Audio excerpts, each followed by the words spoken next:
Class 10th mathematics chapter 3 pair of linear equations in two variables. आज का topic है students हम लोग का elimination method. Pair of linear equations in two variables को solve करने का सबसे इजीएस्ट एंड सिंपल मेथड। अगर आप लोग को इस मेथड को अप्लाई करके वेरिएबल एक्स और वाई की वैल्यू फाइंड करने में प्रॉब्लम होती है तो इस वीडियो को स्टूडेंट्स शुरू से लेकर लास्ट तक ज़रूर देखिएगा। आज की वीडियो में आपका ये डाउट क्लियर हो जाएगा कि एलिमिनेशन मेथड इतना डिफ़िकल्ट नहीं है जितना हम लोग समझते हैं। इस वीडियो में हम लोग दो चीज़ सीखेंगे, एक तो एलिमिनेशन मेथड अप्लाई कैसे करते हैं, दूसरा एलिमिनेशन मेथड कब अप्लाई करना चाहिए हमें। एक सब्स्टिट्यूशन मेथड होता है pair of linear equations in two variable को सॉल्व करने का, और एक एलिमिनेशन मेथड होता है। तो हमें कब एलिमिनेशन मेथड यूज़ करना है, कब सब्स्टिट्यूशन मेथड यूज़ करना है, इस वीडियो में हम लोग ये भी सीखेंगे। चलिए स्टार्ट करते हैं अपने टॉपिक को। एग्जामिनर हमें दो इक्वेशंस देता है ऐसे और बोलता है कि एक्स और वाई की वैल्यूज़ बता दीजिए हमें एलिमिनेशन मेथड से। एलिमिनेशन मेथड का बेसिक कॉन्सेप्ट है किसी एक वेरिएबल एक्स या वाई के आप कोएफिशिएंट्स इक्वल कर दीजिए। कोएफिशिएंट्स इक्वल करने के बाद जो हमारी दो इक्वेशंस आएंगी उनको या तो आप प्लस करेंगे या फिर माइनस करेंगे, जिसकी वजह से एक वेरिएबल जो है वो हमारा एलिमिनेट हो जाएगा। जब एक वेरिएबल एलिमिनेट हो जाएगा तो पूरी इक्वेशन जो है वो एक वेरिएबल के टर्म में बचेगी और वहाँ से हम फिर उस वेरिएबल की वैल्यू कैलकुलेट कर पाएंगे। तो ये बेसिक कॉन्सेप्ट है एलिमिनेशन मेथड का, इसीलिए इसको एलिमिनेशन मेथड कहा जाता है, क्योंकि इसमें हम लोग एक वेरिएबल को एलिमिनेट कर देते हैं, फिर इक्वेशंस हमारी खाली एक वेरिएबल के फॉर्म में रह जाती है। आइए देखते हैं कैसे अप्लाई करते हैं एलिमिनेशन मेथड को। ये दो इक्वेशंस हमें दी गई हैं, इन दोनों इक्वेशंस को पहले आप कॉपी कर लीजिए as it is. 8x plus 5y equals to 9, 3x plus 2y equals to 4। अब हमें कोफिशिएंट्स इक्वल करने हैं, तो आप पहले सिलेक्ट कीजिए कि आप x के कोफिशिएंट इक्वल करना चाहते हैं कि y के। तो हमने यहाँ सिलेक्ट किया कि इसमें x के कोफिशिएंट्स इक्वल हो जाएं। यहाँ x का कोफिशिएंट है 8 और यहाँ पर x का कोफिशिएंट है 3। तो आप क्या कीजिए, इस 8 से यहाँ सेकेंड वाले इक्वेशन में मल्टीप्लाई कर दीजिए पूरे में, और इस 3 से जो है वो आप यहाँ मल्टीप्लाई कर दीजिए फर्स्ट वाली इक्वेशन में। यहाँ ब्रैकेट लगा लीजिएगा स्टूडेंट्स, ताकि आपको ध्यान रहे कि इस 3 का मल्टीप्लाई यहाँ होगा, इस वाले टर्म में होगा और इस वाले टर्म में, मतलब तीनों टर्म्स में होगा। इसी तरह इस 8 का मल्टीप्लाई 4 के साथ, 2 के साथ और इस 3 के साथ होगा। चलिए मल्टीप्लाई कीजिए इसको। 3 8 जा 24 x प्लस 3 5 जा 15 y इक्वल्स टू 3 9 जा 27। सेकेंड में 8 3 जा 24 x प्लस 8 2 जा 16 y इक्वल्स टू 8 4 जा 32। देखिए हम x के कोफिशिएंट इक्वल करना चाह रहे थे, x के कोफिशिएंट इक्वल हो गए 24 24। ठीक है, अब सेकेंड स्टेप में हमें चेक करना है साइंस। सेकेंड स्टेप रहेगा साइंस चेक। अब साइंस में क्या चेक करना है आपको, आपको ये देखना है कि जिसके आपने कोफिशिएंट इक्वल किए हैं उसके साइन जो है वो सेम आ रहे हैं या फिर डिफरेंट आ रहे हैं। अगर सेम आ गए साइन तो दोनों इक्वेशंस को आप करेंगे माइनस। अगर डिफरेंट साइन आ जाएं तो दोनों इक्वेशंस को आप करेंगे प्लस। तो हमने यहाँ क्या देखा कि हमारे पास जो साइन आ रहे हैं वो सेम आ रहे हैं। 24x का साइन प्लस, यहाँ 24x का साइन भी प्लस, तो हमें क्या करना पड़ेगा माइनस। यहाँ आप लगाइए माइनस का साइन। जब आप माइनस करते हैं तो सारे साइन चेंज हो जाएंगे। ये प्लस का चेंज होके माइनस का हो जाएगा, ये प्लस चेंज होके माइनस हो जाएगा, यहाँ पे प्लस रहेगा तो ये चेंज होके माइनस हो जाएगा। ठीक है, ये 24x, ये माइनस का 24x कैंसिल आउट। अब ये जो साइंस थे इनको नहीं देखना है, ये सर्कल में जो साइन आए हैं इनको हमें देख के सॉल्व करना है। प्लस का 15y माइनस का 16y, अपोजिट साइन है माइनस हो जाएंगे, तो 16 में से 15 जाएगा तो 1y बचेगा, और माइनस के साथ क्योंकि 16 जो है वो बड़ा था और इसका साइन क्या है माइनस है, इक्वल्स टू 32 में से 27 माइनस करेंगे तो ये आ जाएगा आपका 5। 32 का साइन है माइनस, तो ये माइनस होगा, माइनस से माइनस कैंसिल, तो y की वैल्यू हमें मिल जाएगी यहाँ से 5। ये हो गया।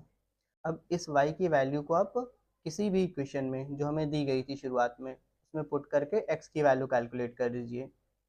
Put y equals to 5 in 8x plus 5y equals to 9। 8x plus 5 into 5 equals to 9। 8x plus 25 equals to 9। 8x equals to 9 minus ये इधर आ जाएगा 25 हो जाएगा, माइनस का 25 में से 9 माइनस करेंगे तो ये आ जाएगा हमारे पास 16 माइनस का, और ये 8x, x equals to minus 16, ये मल्टीप्लाई में था इधर आएगा डिवाइड में हो जाएगा, 8 1 जा 8, 8 2 जा 16, तो यहाँ से हमें x की वैल्यू मिल गई माइनस का 2। Therefore x equals to minus 2 and y equals to 5। ये हमारे दो जो है वो आंसर्स हैं। ठीक है, एक बार फिर से समझ लीजिए। एलिमिनेशन मेथड क्या कहता है कि आप किसी एक वेरिएबल को सिलेक्ट कीजिए, उसके कोफिशिएंट्स इक्वल कीजिए, फिर उसके बाद दोनों इक्वेशंस को या तो प्लस करेंगे आप या माइनस करेंगे, डिपेंड करते हैं उनके साइन पे। अगर सेम साइन आया तो आप माइनस करेंगे, अगर डिफरेंट साइन आया तो प्लस करेंगे। कोफिशिएंट्स इक्वल करने के बाद आप दोनों इक्वेशंस को माइनस कर लेंगे या फिर प्लस कर लेंगे, उसके बाद सॉल्व करेंगे तो हमें एक वेरिएबल की वैल्यू मिल जाएगी। उस वेरिएबल की वैल्यू को आप इन दोनों इक्वेशंस में से किसी एक इक्वेशन में पुट करके आप सेकेंड वाले वेरिएबल की वैल्यू कैलकुलेट कर लेंगे। तो ये था स्टूडेंट्स हमारा एलिमिनेशन मेथड, जिसमें हम लोगों ने एक वेरिएबल को एलिमिनेट किया था। ठीक है, आई होप स्टूडेंट्स आप लोगों को एलिमिनेशन मेथड का बेसिक कॉन्सेप्ट समझ में आया होगा। अगर स्टूडेंट्स कॉन्सेप्ट समझ में आया हो तो वीडियो को लाइक एंड शेयर जरूर कीजिएगा, और हमारे चैनल को सब्सक्राइब कर लीजिएगा ताकि आपको हर एक वीडियो का नोटिफिकेशन मिलता रहे। नेक्स्ट वीडियो में हम लोग ये एक क्वेश्चन सॉल्व करेंगे जिसमें हमें वेरिएबल्स डिनोमिनेटर में दिए गए हैं। इस तरह के क्वेश्चंस को सॉल्व मैक्सिमम स्टूडेंट्स करते हैं कैसे कि 1/x को अजूम कर लेते हैं u और 1/y को अजूम कर लेते हैं v, और इन वैल्यूज़ को यहाँ पुट करते हैं फिर सॉल्व करते हैं। उस मेथड से हो जाता है ये क्वेश्चन लेंदी, और कई बार कंफ्यूजन हो जाती है बच्चों की कि कैसे करें, कौन सी वैल्यू कहाँ पुट करें जिससे हमारा आंसर आ जाए।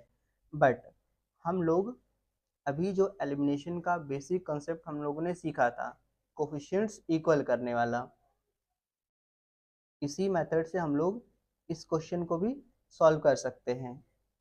नेक्स्ट वीडियो में हम लोग इसी मेथड से सॉल्व करेंगे और देखेंगे आप कि ये क्वेश्चन जो है विद इन मिनट आंसर बनाया जा सकता है विदाउट इन सबको यूज किए हुए।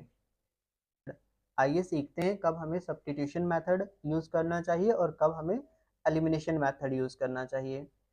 यहाँ देखेंगे आप x का कोफिशिएंट 8 है, यहाँ y का कोफिशिएंट 5, x का कोफिशिएंट 3, y का कोफिशिएंट 2, यहाँ x का कोफिशिएंट है 3, यहाँ x का कोफिशिएंट 1 है, यहाँ x का 5, y का -4। जब कभी भी आपको x या फिर y का कोफिशिएंट 1 मिले, तो उस केस में आप यूज़ कीजिए सब्स्टिट्यूशन मेथड। आपके लिए आसान हो जाएगा सब्स्टिट्यूशन मेथड अप्लाई करके वेरिएबल x और y की वैल्यू को फाइंड करना। अगर आपको कोफिशिएंट 1 के अलावा कोई दूसरा नंबर मिले, तो उस केस में आप यूज़ करेंगे एलिमिनेशन मेथड। फिर एलिमिनेशन मेथड से आपको कैलकुलेट करना इजी हो जाएगा x एंड y की वैल्यू। जैसे यहाँ से हम y की वैल्यू अगर कैलकुलेट करना चाहें, तो y की वैल्यू आ जाएगी हमारे पास 9 माइनस 3x। इस वैल्यू को आप यहाँ पुट कर दीजिए सेकेंड वाली इक्वेशन में, x minus 4 into 9 minus 3 x equals to 7। ये पूरी इक्वेशन हमारी x के टर्म में आ गई। अब यहाँ से आप x की वैल्यू को इजीली कैलकुलेट कर सकते हैं। जब x की वैल्यू मिल जाएगी उसको आप यहाँ पुट कर दीजिएगा, y की वैल्यू मिल जाएगी। तो यहाँ पर हमारा सब्स्टिट्यूशन मेथड अप्लाई करना इजी है। लेकिन अगर आप इसको सब्स्टिट्यूशन मेथड से करना चाहेंगे तो इसके लिए फिर आपका कैलकुलेशन जो वो लेंथी हो जाएगा। जैसे यहाँ से किसी भी एक वेरिएबल की वैल्यू कैलकुलेट कीजिए दूसरे के टर्म में। मान लीजिए हम x की कैलकुलेट करना चाहते हैं y के टर्म में, तो 9 माइनस 5 y हो जाएगा। ये y इधर जाएगा जब, तो x की वैल्यू मिलेगी हमें यहाँ से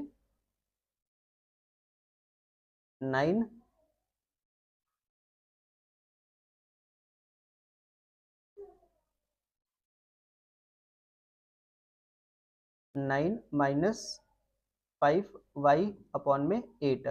अब इस वैल्यू को जब आप यहाँ सेकेंड वाली इक्वेशन में रख के सॉल्व करेंगे तो हमारे लिए कैलकुलेशन थोड़ा डिफिकल्ट होगा। तो इस केस में हमें एलिमिनेशन मेथड लगाना ज़्यादा सही है। तो आई होप स्टूडेंट्स आप लोग को समझ में आ गया होगा कि एलिमिनेशन मेथड हमें कब यूज़ करना है और सब्स्टिट्यूशन मेथड कब यूज़ करना है। अगर कोफिशिएंट चारों जगह में से कहीं एक पर भी 1 है तो आप वहाँ सब्स्टिट्यूशन मेथड अप्लाई करेंगे। अगर कोफिशिएंट्स 1 के अलावा कोई दूसरा नंबर दिया हुआ है तब आप एलिमिनेशन मेथड यूज़ कीजिए। That's it. इतना सा पॉइंट आपको याद रखना है, उसके बाद आप सॉल्व कर लीजिए। आई होप स्टूडेंट्स आप लोग को ये डिफरेंस समझ में आया होगा कि सब्स्टिट्यूशन मेथड कब यूज़ करते हैं और एलिमिनेशन मेथड कब यूज़ करते हैं। ऐसे ही और कंसेप्चुअल वीडियोस को देखने के लिए स्टूडेंट्स हमारे चैनल को सब्सक्राइब कर लीजिएगा ताकि आपको हर एक वीडियो का नोटिफिकेशन मिलता रहे। Thank you for watching the video.